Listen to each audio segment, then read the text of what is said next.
Vamos a ver, todavía no sé nuestro material. Aquí está.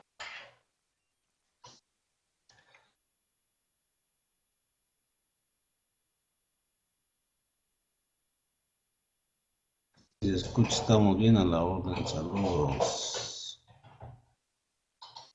Gabriel de la Ciudad de México. ¿eh? Ya no le pone DF, ya es de la Ciudad de México. Muy bien, Gabriel. Pues para la próxima sesión que entres ya le pones Gabriel, Ciudad de México, para que ya te podamos identificar de dónde vienes. Eh, buen día, buen día. Bueno, pues en esta mañana vamos a platicar un poco sobre esta famosa DIOT. Vamos a hacer un recuento de los hechos y no nos va a dar tiempo terminar el día de hoy, entonces como nos vamos a meter de forma integral entre lo que es la DIOT y todo el efecto que tiene con IVA, pues vamos a ocupar tres sesiones para hablar de este tema. En lo que ya saben, cuando duda que tengamos, sin problema la van efectuando. Si en cualquier momento que no tenga yo la respuesta, me comprometo, ya saben, a investigar y darles que todas nuestras respuestas siempre deben estar fundamentadas. Perfecto. Bueno, pues comenzamos de lleno con DIOT.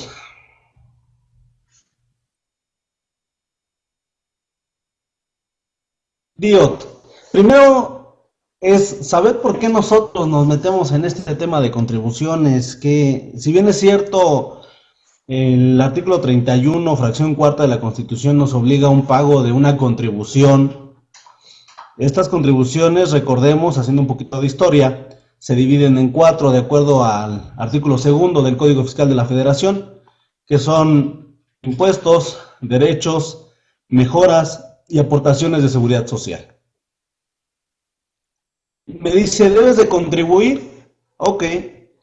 El artículo sexto del Código Fiscal de la Federación nos dice que las contribuciones se causan conforme se realizan las situaciones jurídicas o de hecho previstas en las leyes fiscales vigentes durante el lapso que ocurran. Y ese mismo 6 me dice, corresponde a los contribuyentes la determinación de las contribuciones a su cargo, salvo disposición expresa en contrario. Entonces, este es el fundamento legal del por qué todas las contribuciones son de autodeterminación. El propio artículo sexto te dice que corresponde al propio contribuyente determinarse. Ya cuando tú mandas todas tus declaraciones y como que algo no cuadra, pues ya te vendrán a visitar. Pero mientras, tú eres el que debes de autodeterminar. Es decir, tú solito crucifícate, ¿no? Antecedentes de la DIOT. Esta DIOT viene desde una propuesta que hizo el Ejecutivo Federal el 5 de septiembre del 2005. Dentro de esa propuesta se propone adicionar una fracción 8 al artículo 32 de la ley de IVA. ¿Cuál es la finalidad en realidad de poner esa fracción 8 del 32? Recordemos que el 32 se encuentra dentro de las obligaciones de los contribuyentes en materia de IVA. ¿Cuál fue la finalidad? Que el SAT, el Servicio de Administración Tributaria, se encuentre en aptitud de fiscalizar eficientemente a los contribuyentes que estén obligados al pago del impuesto al valor agregado. Ese es el objetivo principal, la fiscalización. Hoy recordemos que todas las medidas que se están teniendo, pues básicamente es para poder fiscalizar, lo que se va a ver impactado en una mejor recaudación. ¿Y qué nos decía esa propuesta? Proporcionar mensualmente a las autoridades fiscales a través de los medios y formatos electrónicos. ¿Qué señala el Servicio de Administración Tributaria? La información correspondiente sobre el pago, retención, acreditamiento y traslado del impuesto al valor agregado en las operaciones con sus proveedores. Y bueno, viene más texto. Esta propuesta tal cual fue aceptada. No tuvo ni una sola modificación. Tal cual se fue la propuesta en el 5 de septiembre del 2005. Hoy ustedes la ven en su 32 fracción 8 de la ley del impuesto al valor agregado.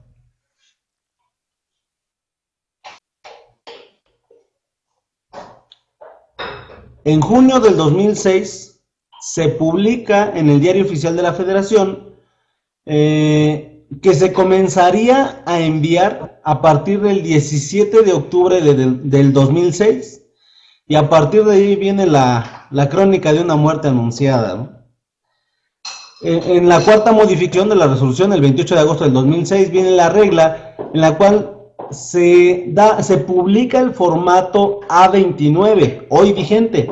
Claro, ha ido cambiando, se ha ido ajustando, pero el formato A29, declaración informativa de operaciones con terceros, es el que tenemos actualmente. ¿Qué nos decían? Pues mira, vas a empezar a mandar tu información desde julio 2006. La vas a mandar en octubre, la de julio, agosto en octubre, septiembre en octubre, octubre, noviembre y diciembre me lo vas a mandar hasta enero del 2007. Y pues ya nos empezaban a espantar, ¿no? Recordarán que en ese entonces todavía habían muchas cosas bailando. Ese control, pues todavía era muy subjetivo. En realidad el fisco se daba cuenta de lo que hacías, pues hasta que lo tenías ahí. Hoy ya cambió esta situación. Hoy, desde el momento en que tú estás emitiendo comprobantes, el fisco lo sabe. Es más, él te lo autorizó. Si tú te das cuenta en las cadenas, viene una autorización que te da el SAT. Tan es así que el folio asignado te lo da el SAT. Entonces él ya lo sabe. Desde el momento en que tú emitiste un comprobante, y al contrario, cuando a ti te emitieron un comprobante, también el fisco ya lo sabe. Sabe que tú tienes dinero para estar gastando. Sabe que tú estás emitiendo CFDIs, los cuales te están provocando ingresos que deben ser declarados, ¿no? Entonces, ahí viene ese cruce de información y dices, bueno, pues solamente fue emisiones. Hay un CFDI, pero al final en materia de IVA, pues todo se va a flujo, como nos lo dice el primero B, ¿no? Efectivamente pagado. Precisamente esta DIOT es lo que viene a hacer. A decirle al fisco, mira, yo le compré a tal señor y ya le pagué tanto, y a tal tasa. Fue al 16, fue al 0, fue de los no pagarán impuesto. Y aparte le retuve o le devolví. Eso todo es lo que está mandando la DIOT. ¿Ok? Bueno, pues se llegó el tiempo del 2006 y pues ya saben que estas declaraciones, estos formatos, pues nunca estuvieron listos. Entonces ya no mandamos en el 2006.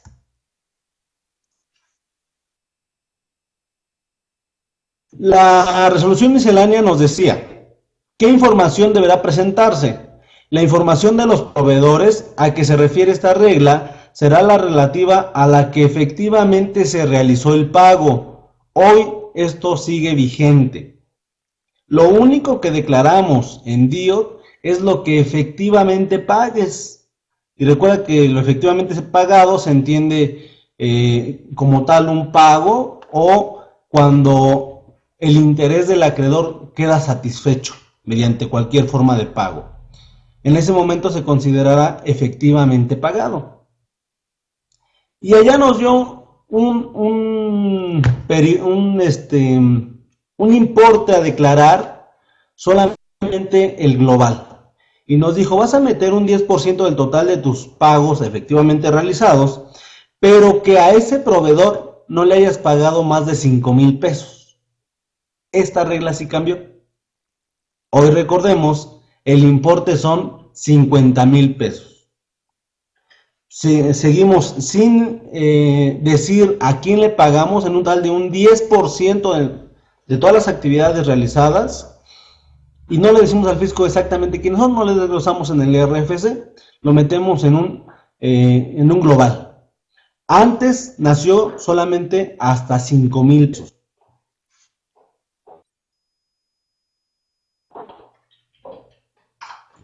Y ojo, no se consideran incluidas dentro del porcentaje y monto a que se refiere este párrafo los gastos por concepto de consumo de combustible para vehículos marítimos, aéreos y terrestres. Esta partecita también tuvo una modificación. Hoy, ¿quién me apoya? ¿Qué estamos metiendo respecto de estos combustibles? ¿A quiénes metemos? ¿En realidad sí los podemos meter a la global o no? A ver, váyanle pensando, vayan recordando. Y bueno, ahorita a ver quién me apoya en eso, mientras seguimos. El 29 de septiembre del 2006, en la quinta modificación a la resolución miscelánea fiscal, dijeron, mira, no te me preocupes, ¿qué crees? Que efectivamente como que no nos va a dar tiempo de mandar nuestra información del 2006. Vamos a mandarla a partir del 2007. Quiere decir que del 2006 ya olvídate. Bye. Entonces, me vas a empezar a mandar información de enero 2007 y te voy a dar el plazo hasta julio del mismo año, del 2007. Y allá en julio sí ya nos empezamos a preocupar. ¿No? Por ahí de junio, julio fue cuando ya empezamos a ver pues cómo iba a estar la situación y empezar a ver qué íbamos a declarar. Allá salió la famosa, la DIOT simplificada, Declaración Informativa de Operaciones Simplificada 2007. Y luego en julio todavía nos dieron otros días más, de acuerdo a al dígito, ¿no? Que si eres de la A a la H, tienes tantos días, pero al final ya era solamente darnos algunos días más de gracia en ese entonces. Esta quinta modificación lo que trajo consigo también fue que elevó ahí mismo de 5,000 a 50,000 pesos. Y dice, podrán no relacionar individualmente a sus proveedores en la información a que se refiere dicho precepto hasta por un monto que no exceda del 10% total de pagos efectivamente realizados en el mes, sin que en ningún caso el monto de alguna erogación incluidas en dicho porcentaje sea superior a 50,000 pesos por proveedor. Esto hoy está vigente. Y nos continúa diciendo, no se considerarán incluidas dentro del porcentaje los gastos por concepto de consumo de combustibles para vehículos marítimos, aéreos y terrestres. ¿Ya se acordaron? ¿Qué pasa con esto? ¿Si lo relacionamos o no en la DIOT? A ver, despierten. Adriana, Alex, Alfredo. Sí lo relacionamos. O sea, esta reglita continúa vigente. Cristela.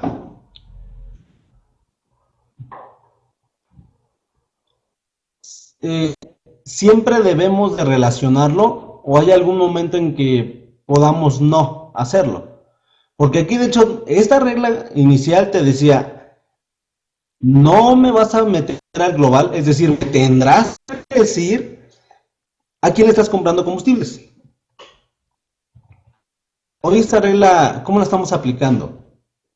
O sea, ¿relacionamos a todos los proveedores de combustibles?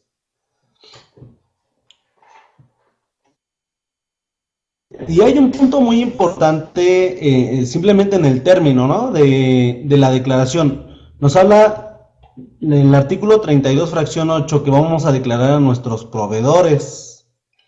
Y el formato A29 se llama Declaración Informativa de Operaciones con Terceros. Ganaron en ese entonces muchos amparos, porque dicen que no es lo mismo hablar de un tercero que hablar de un proveedor. Aquí en este material, que ya saben es para ustedes, se los voy a proporcionar, les estoy poniendo la tesis de jurisprudencia en donde dijeron que ya no estés peleando, que efectivamente proveedores y terceros es lo mismo. ¿Ok? En ese entonces sí dio mucho de qué hablar. Hoy ya se entiende que, aunque vemos los términos diferentes, de acuerdo a esa jurisprudencia, se entienden los mismos. Alex, ¿qué, Alex? ¿No los relacionamos? ¿No los metemos al global? ¿O qué le hacemos, Alex? Vamos a ver en la regla vigente que te dice, no vas a incluir en el porcentaje a todos los que gastos por consumo de combustibles, y te dice igual vehículos marítimos, aéreos, terrestres, pero solamente aquellos que sean pagados de forma diferente a lo establecido en el 27 fracción tercera, segundo párrafo. ¿Qué es eso? Que les pagues en efectivo. Si les pagas en efectivo, forzosamente tendrás que desglosarlo. Es decir, vas a relacionarlo individualmente. ¿Okay? Y aquí el tema, aquí no estamos hablando de si es o no deducible. Simplemente hay un traslado de impuesto, lo vas a relacionar. Y ya vendrá por allá en la DIOT un rubro en donde te permita poner lo no acreditable. Pero sí le vas a decir a quién le pagaste. Esta reglita cambió, ese párrafo cambió. Antes era todo el combustible. Hoy solamente es aquel que estés pagando de forma diferente a la establecida en el 27 fracción tercera. Es decir, que no, si lo pagas diferente a tarjeta, cheque, transferencia, monederos, sí tendrás que relacionarlo, pero solamente diferente. Es decir, si yo lo pague con cheque, con transferencia, con tarjeta, lo puedo meter en el global. ¿Ok?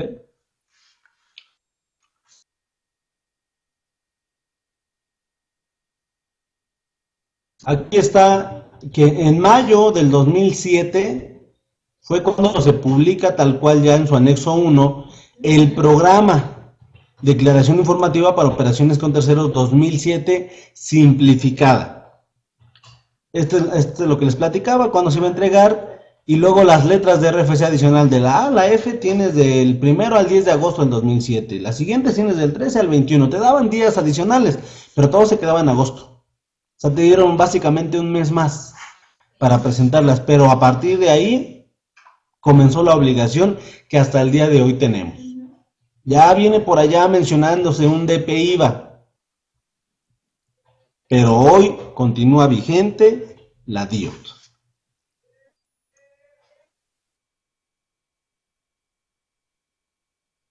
Ok, entonces esta modificación a la ley se hizo el 28 de junio del 2006, tal cual. Recordemos, en septiembre fue la propuesta, ya en junio pasó tal cual.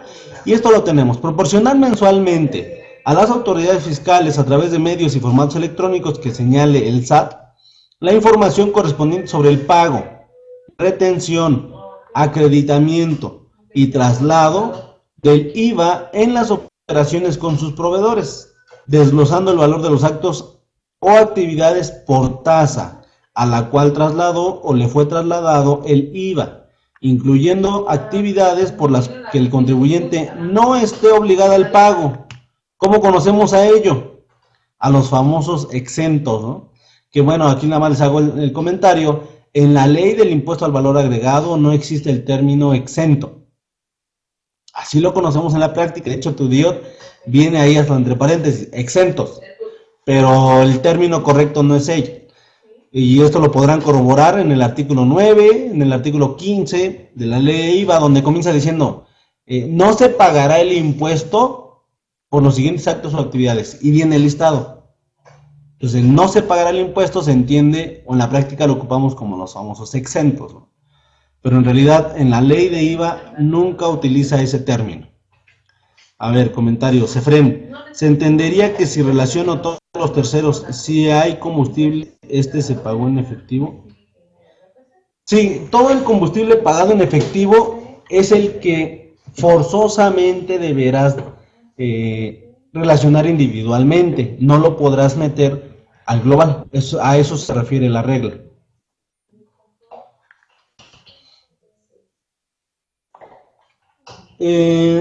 Incluyendo actividades por las cuales está obligado al pago, dicha información se presentará a más tardar el día 17 del mes inmediato posterior al que corresponda dicha información. Desde ese momento, de hecho, comenzó una regla miscelánea en donde nos decían, no te me preocupes, Ya sé que la ley te dice el 17, pero te voy a dar todo el mes para que me lo envíes. Esa regla hasta el día de hoy continúa vigente. Claro, cada año, recordemos, debemos de revisar esas reglas que continúen. En este año la tenemos y nos dice, tienes todo el mes para entregarla. ¿Ok? Por lo tanto, recordemos, son facilidades que nos da la propia regla miscelánea. Ok, entonces, nos dice, ¿quiénes van a mandar la DIOT? Los obligados al pago de este impuesto. Entonces, primero debo de saber si mi acto o actividad está obligada al pago del impuesto. Si no, entonces yo no estoy obligado a enviar DIOT. Solamente los obligados a el IVA. Efren, pero si hay por comodidad, yo relaciono a todos los proveedores y pagué el combustible con tarjeta y lo relaciono, se entenderá que lo pagué en efectivo. No se entenderá, Efren. De hecho, ese 10% es una facilidad. Si tú quieres, puedes relacionar todos. El 100% relaciónalo. No pasa nada. Aquí la ventaja es que muchos aprovechamos ese 10% porque son todos los chiquitos. Y ahí tienes que pagaste de 100, de 200, de 50 pesos, de 500, de 1000, de hasta el tope, recuerda, hasta 50,000 pesos. Pero te ahorras todo el bonche y solamente relacionas a los más grandes. Por ejemplo, acá nosotros es lo que hacemos. ¿Para qué me tardo tiempo en estar relacionando a todos los pequeñitos? No le veo caso. Pero eso no implica que se presuma que esté pagado en efectivo, Alfred. Entonces, no tiene que ver una cosa con otra. Si quieres, tú puedes relacionar todos. Lo único que sí te pide es que en caso de utilizar la facilidad del 10%, dentro de ese 10% no incluyas a los que les pagas de combustibles con efectivo y que en todos los gastos no haya a proveedores pagos más de 50,000 pesos en su conjunto. ¿Ok? Bueno, entonces, ya nos dice, los obligados al pago de este impuesto. ¿Y cómo voy a saber quiénes son los obligados y quiénes no?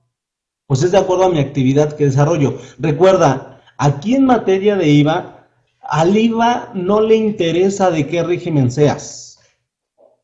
Porque allá muchos nos basamos con la ley del impuesto sobre la renta, ¿no? Y nos trae regímenes. Acá IVA no.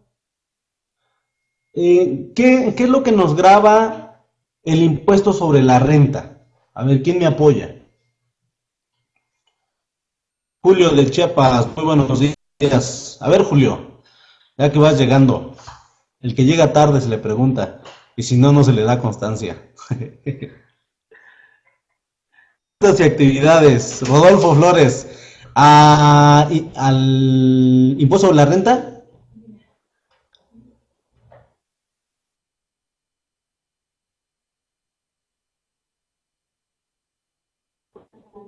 O al IVA. ¿A cuál de las dos te refieres, Rodolfo? ¿O los dos graban lo mismo? Puede ser. Lo que graba es toda la riqueza que generamos. Renta, ¿verdad? ¿Te refieres a renta? Nancy, Sim. ISR, ok. De hecho, el artículo primero te dice que los sujetos van a ser las personas físicas y morales que obtengan ingresos. El impuesto sobre la renta lo que realmente grava es el ingreso. Y de hecho en toda la ley del impuesto sobre la renta no viene definido qué es un ingreso, qué se entiende por ingreso. Para ello se atiende a una tesis que hay en donde determinaron que el término ingreso significa cualquier incremento o cualquier modificación de manera positiva en el haber patrimonial. Ese es un ingreso. Entonces, el impuesto sobre la renta lo que grava son ingresos.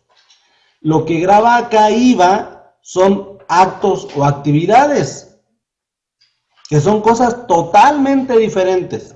No me interesa en qué régimen estés allá en impuesto sobre la renta. Si tu acto o actividad que desarrolles causa el impuesto acá, págalo. ¿Ok? Entonces, hay que definir bien esa parte. Rodolfo, el IVA grava tus actividades, así es.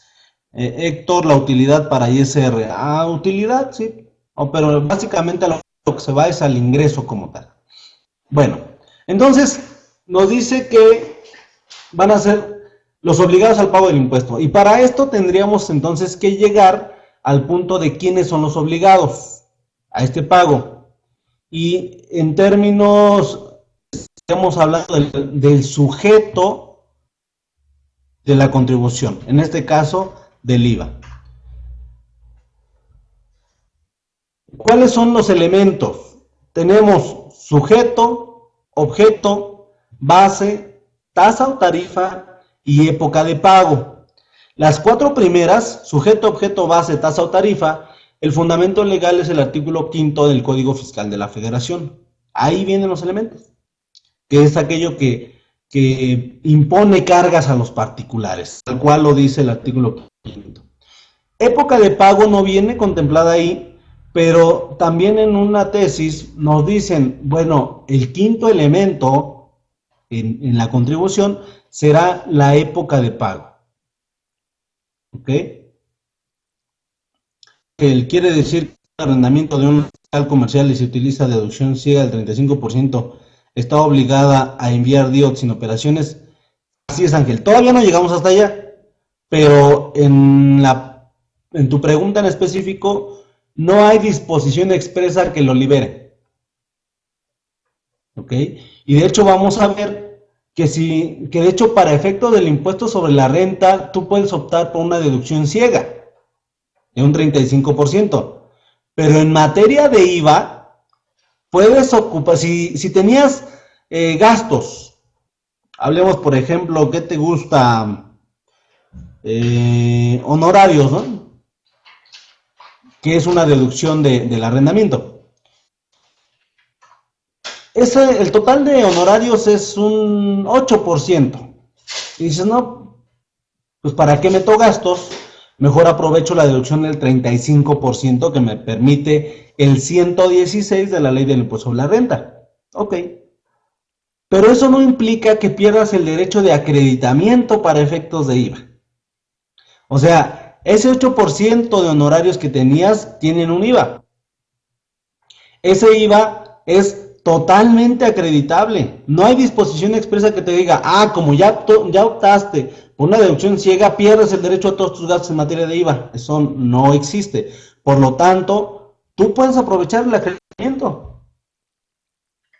Ahí está un claro ejemplo de que una cosa es renta y otra cosa es IVA. Entonces, para efectos de impuesto sobre la renta tienes tu deducción del 35% ciega, no te metes en tema de deducciones, pero en materia de IVA sí puedes acreditar el IVA pagado por esas deducciones que tenías allá en renta. ¿Ok? Y por lo tanto vas a presentar tu DIOT. Oye, yo simplemente si ya opté por 35% de ciega, pues tampoco he metido IVAs acreditables. Ok, de todos modos presentas tu DIOT. Nada más lo pones si quieres sin operaciones. ¿Ok? Pero sí tienes que estarla enviando. Ahorita vamos a ver que viene una regla miscelánea, porque allá al RIF ya le permitieron meterse con arrendamiento y ellos traen un beneficio en DIOT. Pero ahorita lo platicamos. Ok, Alex, yo tengo arrendamiento con local comercial y sí envío DIOT. Algunas veces se gasta algo de mantenimiento y se utiliza ese IVA. Y Alex, ¿aplicas el 35% de deducción ciega o metes las deducciones como tal? Adrián, es correcto. Efren, ¿aplicarán las formalidades de forma de pago para acreditar IVA en el caso de deducción ciega? ¿Aplicarán las formalidades? Sí, claro. Claro, por supuesto. Acá recuerda que te tienes que ir al 5 de la ley de IVA. ¿Ok? Y ahí vienen todos los requisitos que vienen en el material, lo vamos a ver. Vienen todos los requisitos para poder ser acreditable. Dentro de ellos, por allá viene uno que sea deducible para renta. Y entonces tienes que ver que los gastos del arrendamiento sí hubiesen podido ser deducibles, pero que tocaste en su momento por una deducción ciega. Pero el gasto sí era deducible, por lo tanto, el IVA acreditable. ¿Ok? Alex, el 35%, así es, Alex. Algunas veces tienes mantenimiento, lo metes sin problema. Sin problema. Ok. Entonces tenemos que la contribución, que ya quedamos que dentro de la contribución está un subgrupo que se llama impuestos, y dentro de impuestos viene otro, dentro de esa categoría tenemos al IVA, que es nuestra materia ahorita. Este IVA tiene, por supuesto, estos 5 elementos: sujeto, objeto, base, tasa o tarifa, época de pago. Pero en específico este impuesto tiene un sexto elemento que no lo tienen los demás. ¿Quién sabe cuál es? ¿Quién me apoya?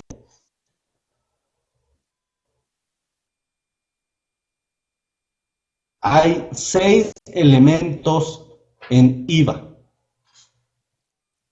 Falta aquí uno, que no lo puse.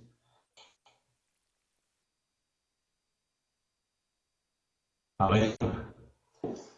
Claudio, Cristela ya participó.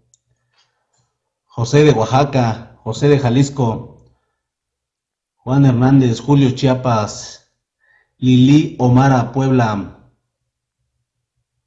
¿Cuál es ese sexto elemento?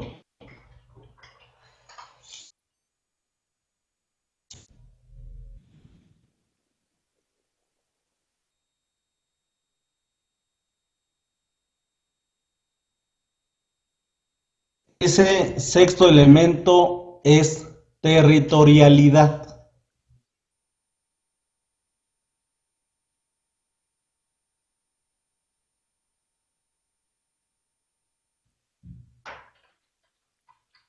¿Qué es esto? Que el impuesto solamente es un impuesto doméstico, un impuesto nacional. Y un ejemplo es, tú tienes un proveedor en Brasil, tú le compras mercancía. Cuando tú lo importes, al momento de entrar a territorio nacional, en aduana pagas el IVA por el importe. Sí, claro, lo hace tu agente aduanal con el pedimento. Solamente paga en el momento en que entra. Pero si tú lo compras y no lo metes a territorio nacional, no cumple ese sexto elemento de territorialidad. Por lo tanto, no habrá un tipo de impuesto de IVA. Ahora, tú también vendes al extranjero y le vas a vender a... ¿qué te gusta? Esa mercancía que le compraste a Brasil, después se la vas a vender a Estados Unidos. Pero como ya tienes el negocio amarrado, le dices a tu proveedor de Brasil, oye, no me lo mandes a México, mándaselo directamente a Estados Unidos. Entonces tú le pagaste al proveedor la compra de esa mercancía, él se lo mandó directamente a Estados Unidos, por lo tanto nunca tocó a México. Y entonces estos actos o actividades nunca cumplieron el requisito de territorialidad, por lo tanto serían no sujetos de la ley. ¿Okay? Ese es un claro ejemplo de qué trata la territorialidad. A diferencia de que si yo lo importo, pago el IVA en México, y cuando yo se lo mande a Estados Unidos, estaríamos hablando de una exportación, que estamos allá en el 29 de IVA. ¿Ok? Y ahí sí es sujeto de IVA. ¿Por qué? Porque ya tocó territorio mexicano. Pero si fuera en el primer ejemplo que les di, el IVA nunca se mete ahí. No fue afecto del impuesto. Ángel, Alex, la opción que elija el contribuyente 35, pues no va a cambiarla dentro del ejercicio. Así es, Ángel. Así es, totalmente. Efren, ¿qué pasa si tengo sucursal en Estados Unidos? ¿Qué pasa con qué, Efren? Si no entra a territorio nacional la mercancía, no está el impuesto al valor agregado. Los actos que hagas allá son allá. Pero si metes mercancías, si hay servicios importados, si hay exportación de bienes o servicios, ahí sí estaríamos hablando de territorialidad. Pero si todo está allá, adiós, no hay. Pero sí estarías hablando, si tú eres residente acá en México, que es otro impuesto, el impuesto sobre la renta, ahí sí hablamos de una renta universal, una renta mundial, y todo lo tendrás que declarar acá. Pero el IVA es totalmente doméstico. ¿Okay? Alex, yo tengo duda en el caso de pagos a Facebook por publicidad en una importación, ¿tendría que pagar IVA como importación? Se paga a una cuenta en Dublín.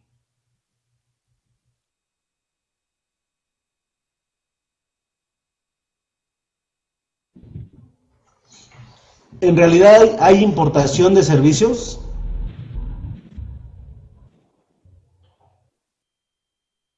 ¿Qué opinas, Alex?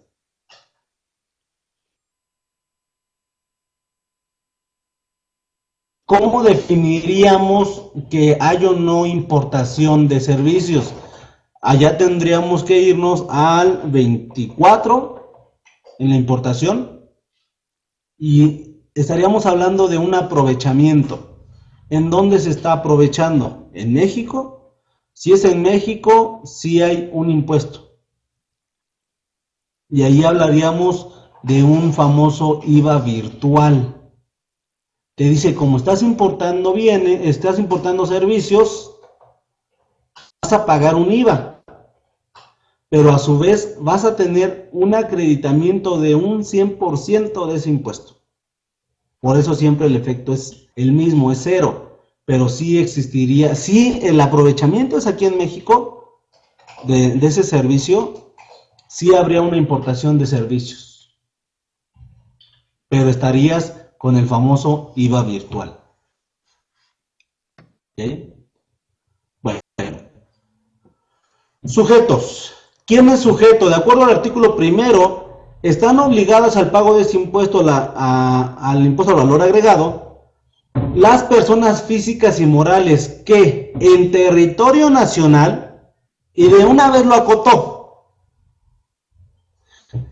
que en territorio nacional realicen los actos o actividades siguientes: enajenen bienes, presten servicios independientes, otorguen el uso o goce temporal de bienes, y ojo, chequen que la fracción segunda de ese artículo es diferente a lo que nos habla la ley del impuesto sobre la renta, al igual que la fracción tercera, otorguen el uso o goce temporal de bienes. Estos dos, si los asimilamos a la ley del impuesto sobre la renta, allá están en el título cuarto, hablando de físicas, título cuarto, capítulo segundo y capítulo tercero. ¿Y qué diferencia tiene, por ejemplo, el capítulo tercero del título cuarto de la ley del impuesto sobre la renta con el artículo primero, fracción tercera de la ley de IVA?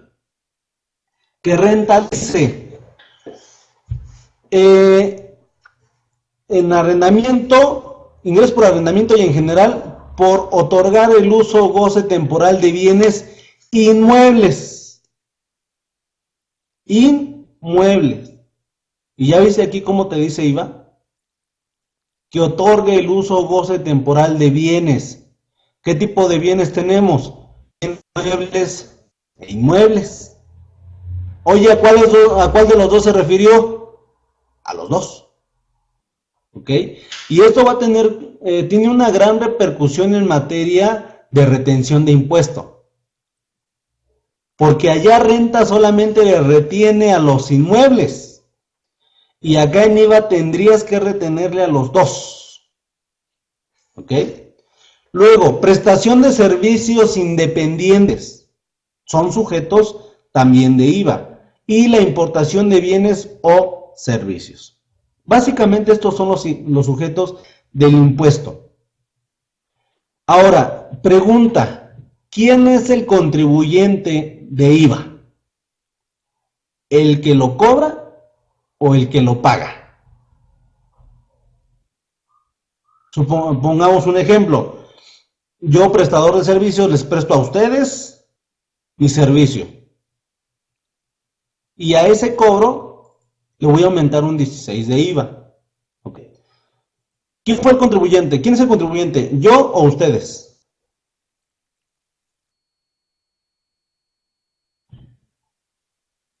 Ambos, dice Cristela. A ver, ¿qué más opinan? ¿Quién es el contribuyente? El que cobra, o sea, yo, ¿te refieres, Efren? Cristela dice, tanto yo, Javier, como ustedes que están recibiendo la plática, ¿no? Pongámoslo así.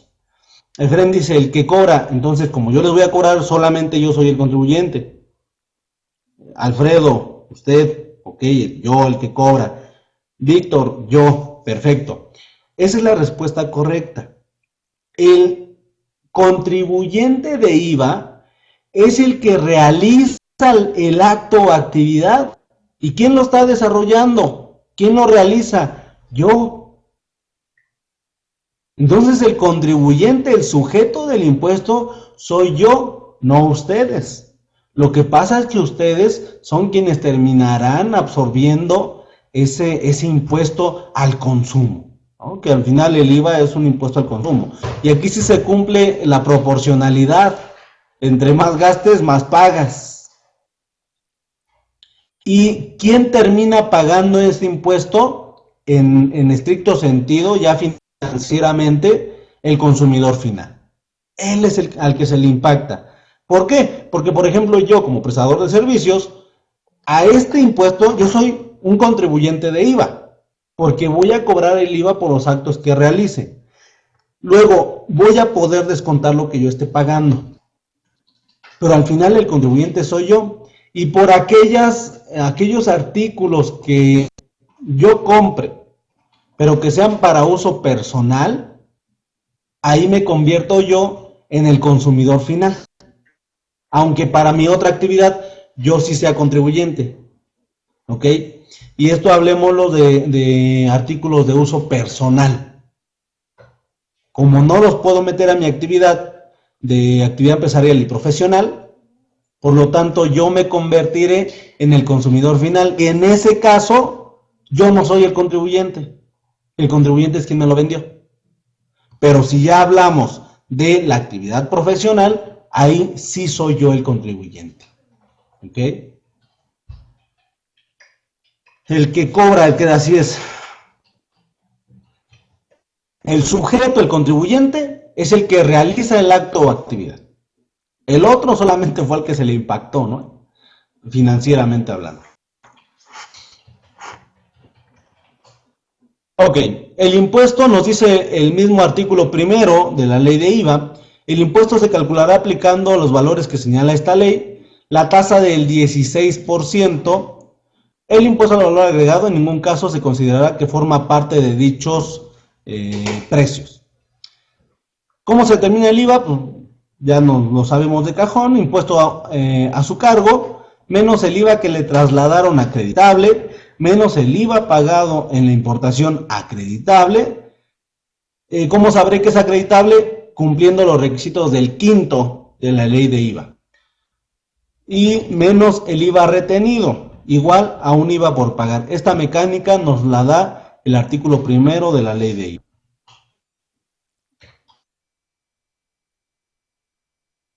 ¿Qué tasas tenemos? Porque ahí nos habla de sujeto, objeto, base, una tasa. ¿Qué tasas tenemos? Tenemos tasa del 16%, del 0% y de los no pagarán impuesto, ¿no? Que tendríamos básicamente ello. Y están también los no objeto de la ley. Y un claro ejemplo de un no objeto de la ley y que tiene que ver mucho con DIOT, que estamos, y va a ser nuestro el ejemplo que estábamos utilizando hace un momento. el consumo de gasolina. La gasolina tiene IEPS. Y en un ejemplo cerrado, consumo de gasolina 100 pesos. IEPS 3 pesos, por ejemplo. IVA 16 pesos. Cuando nosotros vemos nuestro CFDI, dice subtotal 103, IVA 16, total 119. No cuadra el IVA con el subtotal. ¿Por qué? La diferencia es IEPS.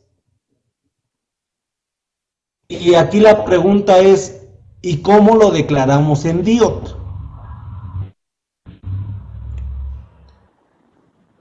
El punto aquí es que ese IEPS es no objeto de IVA. Por lo tanto, no debo de meterlo en los exentos, porque los exentos son explícitos tal cual en la ley del impuesto al valor agregado, que puedes encontrar, por ejemplo, en el artículo 9, en el artículo 15. No se pagará el impuesto en el artículo 20. ¿Sí? Solamente los que vienen en esa lista son los no pagarán el impuesto, traducido en la vida cotidiana, los exentos. Pero en materia de IEPS, ese IEPS pagado en la gasolina no es objeto de la ley de IVA. Por lo tanto, no se relaciona en la DIOT. ¿Preguntas? ¿Quejas? ¿Sugerencias? El tiempo se nos agotó demasiado rápido.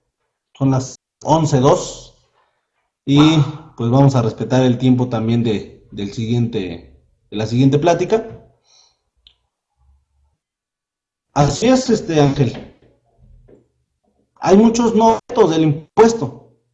Y el detalle es que muchos quieren amarrar el total de deducciones con lo que dice la DIOT, y no es siempre así. Hay muchas cosas que son no objeto, por lo tanto eso no va a estar cuadrando ahí. Bueno, pero sí se considera en la base de ISER. Claro, es que una cosa son deducciones allá para impuesto a la renta, acá en IVA son no objeto de la ley, no los tengo que declarar en la DIOT, no los tengo que informar. Entonces, ese IEPS, ¿dónde queda? ¿O no se anota? No se anota en la DIOT, Cristela, porque no hay un rubro específico. Ahí se declara todo lo afecto a IVA. Y el IEPS, en este caso, no es afecto de IVA. Lo que pasa, ¿y qué pasa si se relaciona en el rubro tasa 0%? ¿Qué pasa, Lili? El artículo 81 te dice que se considera infracción aquel que no envíe la declaración o que la envíe con errores.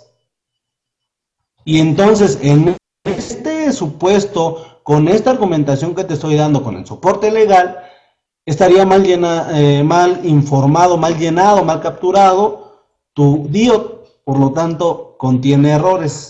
Y tu multita, pues ya te la sabes. La presentes, no la presentes o la presentes con errores, el efecto es el mismo. Hay infracción y por lo tanto hay sanción.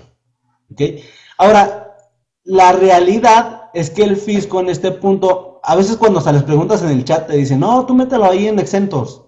No es cierto. O sea, ¿cuál es el sustento legal para ello? No lo hay. Y no lo hay porque son ingresos no objeto, son actividades no objeto. Por lo tanto, no deben de aparecer en la DIOT. Aunque no consiguen, es que no te tiene que cuadrar, Alfredo. Ya después en tu papelito de trabajo ya dice, a ver, total de actos, actividades en mi DIOT, más todo lo que no se incluyó, que va a ser todo lo no afecto de la DIOT, y eso ya te cuadra entonces con tus deducibles para efectos de la ley del impuesto sobre la renta. Sí, pero ya quedó en tu papelito de trabajo. Claro, tomas lo que metiste en la DIOT y ya le vas a ir incluyendo todo lo que no era deducible o todo lo que tampoco informaste allá. Pero eso ya quedó totalmente fuera. Solamente ya va para tus cruces. Héctor, gracias por tus aportaciones, es un placer, mi estimado Héctor. Alex, sueldos, Sims, así es, todo eso no entra. Adrián DF, los derechos, sí, así es. Claro, entonces no es necesario, no debe de cuadrar para nada. Recuerda que ahí, ahora en materia de IEPS, Efren, nosotros nos convertimos en el consumidor final. Nosotros no somos contribuyentes de IEPS, pero sí terminamos siendo impactados por él. ¿Ok? Con la gasolina la parte del IEPS lo pongo como exento. No, es que no es exento. Entonces tampoco estaría el impuesto que viene de... No, impuestos no se meten. Alfredo, muchas gracias. Bueno, pues les agradezco mucho su atención. Recuerden que esta plática la estaremos trabajando en 3 módulos. Vamos a sacarle todo el provecho que podamos. Seguimos estudiando. Las preguntas, recuerden, estoy a la orden. Si no me las sé en el momento, se las investigo. Prometo hacerlo. Todo fundamentado. Y bueno, pues no me queda más que agradecerles su atención. Continúense capacitando. Les envío un fuerte abrazo desde acá de Toluca. Soy Javier Elí Domínguez Hernández, a sus órdenes. Muchas gracias, cuídense. Sí, Víctor, comparto material, ya saben, es para